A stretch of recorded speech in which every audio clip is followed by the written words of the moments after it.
Gon' vote. Everybody gon' vote. Everybody gon' vote. Everybody gon' vote. Comrade! Labor right, them a go down, bong. Them a go down, bong. Them a go down. Is that? Margie, him a God picking. No hope their work if you touch Margie. Margie, him a God picking. No hope their work if you touch Margie. We now vote for Labour. Orange we a come out in now. If you love the PNP, who no step out for Marky G. Jamaica just come along with we. People time come, people time come, people time is up.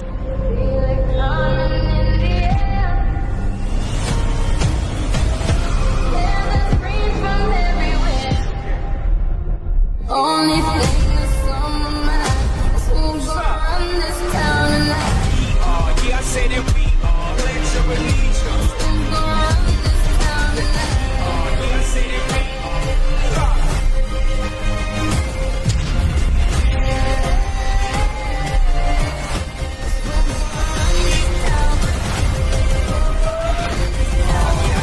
We gonna run this town.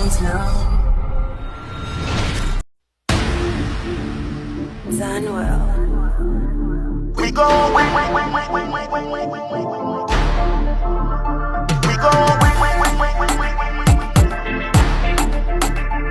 go. The Prime Minister is clearly desperate and becoming unhinged in his pathetic attempt to shift blame for his own government's poor performance. When a government starts to blame the opposition for its failures, you know that time comes. The Prime Minister of Jamaica went to India to get spiritual help, to put him back in power, to put him back in the Parliament House. The Lord reveals to me that you are seeking help from the dark world. Hear ye the word of the Lord. For help, you didn't consult the church. All you do is to use the church and cripple the prophets and the seers in the land. The Lord spoke to me that you will be put to a shame. And the Lord told me, no desire your death. No one desire your death. Your decision and greed is the root cause of your death. You are spiritually dead, Prime Minister of Jamaica, because you had sold out your soul to the devil because of money. What it profit a man to gain this whole world and lose your own soul? Daily, weekly, your disgrace and your fall is knocking at your door. Because of your pride and the white men behind you are pushing your own destruction, pushing you into your own destruction. The Prime Minister of Jamaica, your kingdom is crumbling. Your end is near and you will go down miserably. Your followers, every one of them, will be put to shame. Thus said the Lord. The Lord said, I will put every very one of you to a shame. The people of Jamaica have caught up.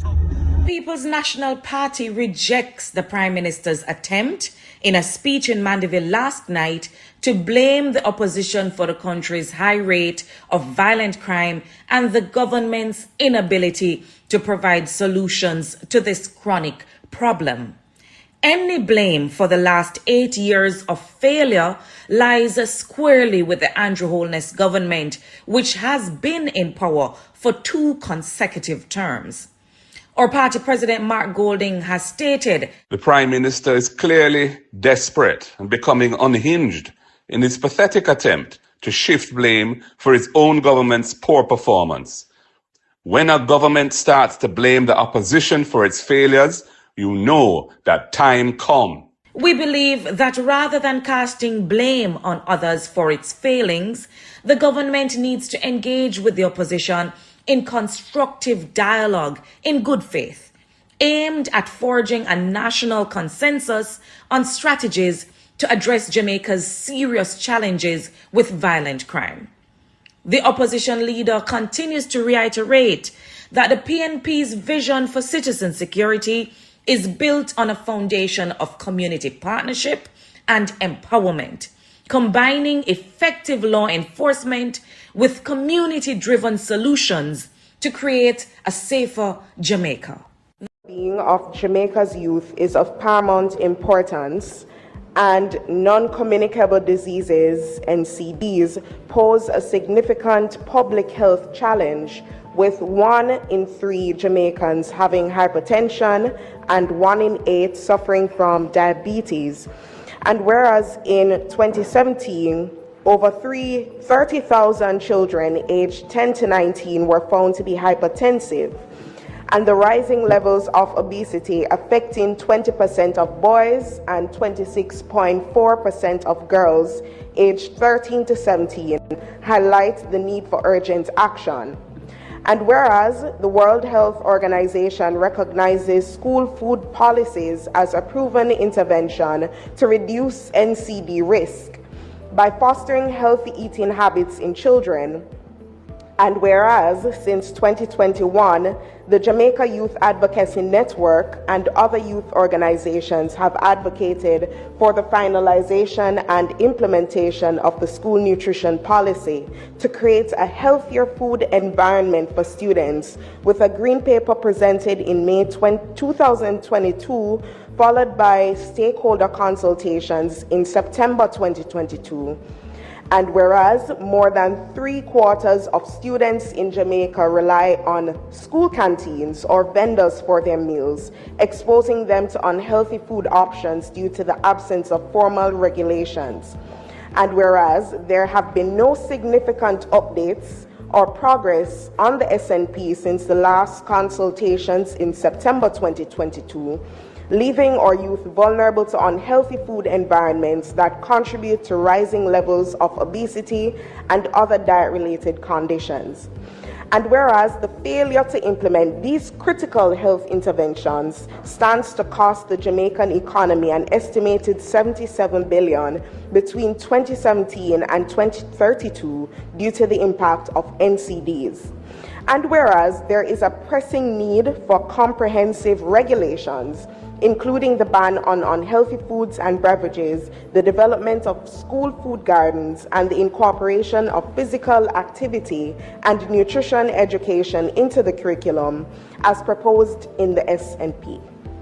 Be it resolved that this Honourable House calls upon the Ministry of Education and Youth and the Ministry of Health and Wellness to expedite the finalization and implementation of the school nutrition policy by the end of the current academic year, with execution beginning before the start of the 2025 to 2026 school year. Be it further resolved that the government establishes clear timelines for the regulation of unhealthy food and beverage sales and marketing within school environments, as well as the provision of healthy, locally sourced food options to support both student health and local agriculture. And be it further resolved that this Honourable Senate mandates the inclusion of youth in the monitoring and evaluation process of the school nutrition policy to ensure transparency and accountability in its implementation, safeguarding the health and future of Jamaica's children.